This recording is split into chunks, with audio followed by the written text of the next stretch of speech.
All right, welcome back in, ACHA hockey fans. Scott Strande with you here as we continue our ACHA coverage, talking to the winners, as I like to say. So let's bring on another winner. Let's bring on the head coach from Liberty University, Kirk Handy. Kirk, how are you today?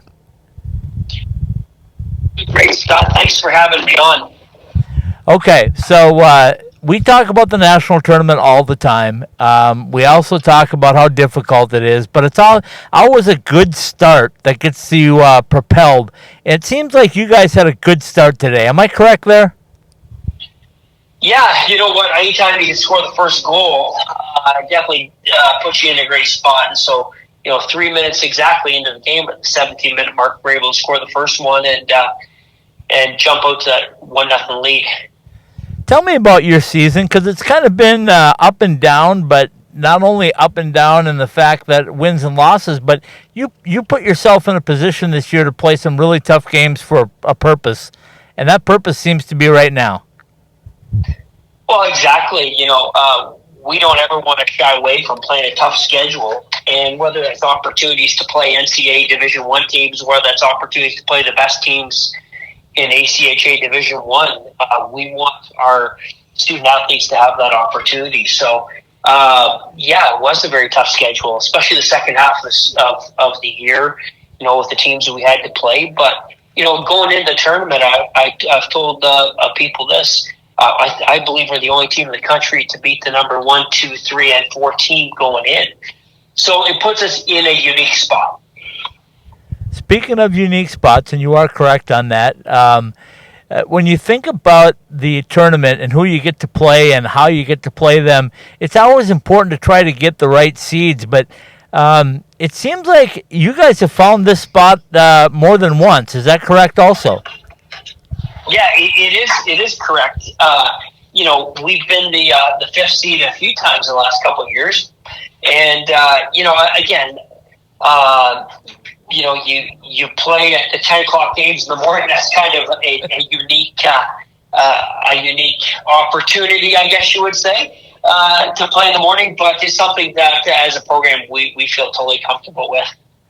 Talk about your roster right now, because not only have you guys had a tough schedule, but you also lost a pretty big piece of your team when Josh Fricks went down. So. And if you could give us an update on how he's doing. Well, yeah, thanks for asking about that. Josh is a wonderful student athlete. He's had the privilege to coach his older brother Jacob plus Josh, and they come from a wonderful family. Ray and Sherry are two fantastic people, and I've been real impressed with just the way that his parents and family have gone through this journey, this tough journey, and the way that they've relied upon their faith and they're trusting God to kind of bring them through this. And they've been a real instrumental part of our team, and not only this year, but for many, many years that their family has been a part of it. So, Josh was in Roanoke and then went down to a specialized center down in Atlanta, Shepherds in Atlanta, and he's actually just come back up to Lynchburg yesterday. So he's back up to Liberty and area, and he's going to continue the rehab process from here. But just as we've seen God work in this situation, it's been unbelievable to see the power of God's healing hand on his life. Yeah, 100%. We're thankful to hear that he is making a recovery on it. Getting back to the hockey side of things now, I'm sure he's cheering you on like everybody else. But talk about this game today. What was it like this morning?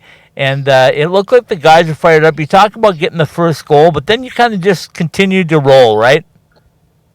Yeah, well, I think, we score that first goal, and then they come back and tie it up on kind of a play in front of our net that we'd probably like to have back and make it 1-1.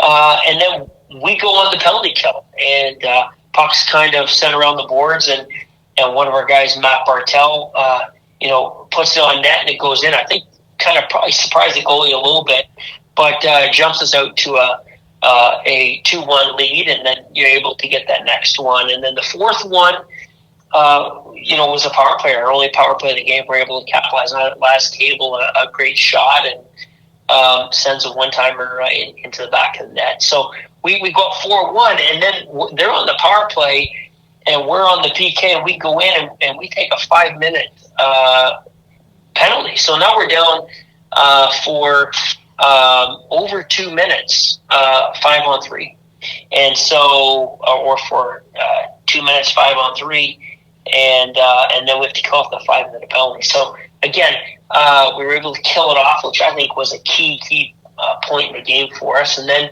able to score 2 in the second, and then 1 more in the third, and we took Hunter out and put Cedric in for about 13 minutes of the final period there. Okay, so that leads you to tomorrow's matchup, the quarterfinals, and you get your old nemesis or maybe your new rival. I don't know how we put this, but you and UNLV are getting very familiar with each other over the last couple of years. So I don't know if there's any secrets between the two of you, but what do you have to do to get that W? Well, again, it's good. It's two excellent hockey teams. It's two excellent hockey teams who have really have enjoyed the battle that we've had together, and there's definitely between the two teams. I mean, it's a very, very good level of hockey that has been played in the 4 games we played, and it will be played again tomorrow. So I don't think there's a lot of secrets. It's a very, very thin margin between the two teams. I think that both teams have excellent goaltending. Both teams have guys who can find the back of the net, and both have played a very, very strong schedule. So both aren't shying away from where they'll be tomorrow. Kirk, how's your health other than Josh? Everybody else relatively good, or at this time of the year nobody's really healthy? Yeah, I mean, of course you're banged up. We're without Chris Bladen, who sustained a concussion in the Ohio game, and he'll be unable to play for us. But the rest of the guys are able to kind of go, and so we're excited to kind of see how we do. Okay, quarterfinal action starts tomorrow. One final one for you. I asked your good friend Gary Astalis about this as well, but the national tournament's more than just a competition. It's about friendship, camaraderie, all of that stuff. I've gotten to know a lot of your coaches, at least in the top 20 of ACHA M1 hockey, and this has to be a special time for you just to get together with all the other coaches and see the families and all that stuff. Oh, I mean, it's unbelievable.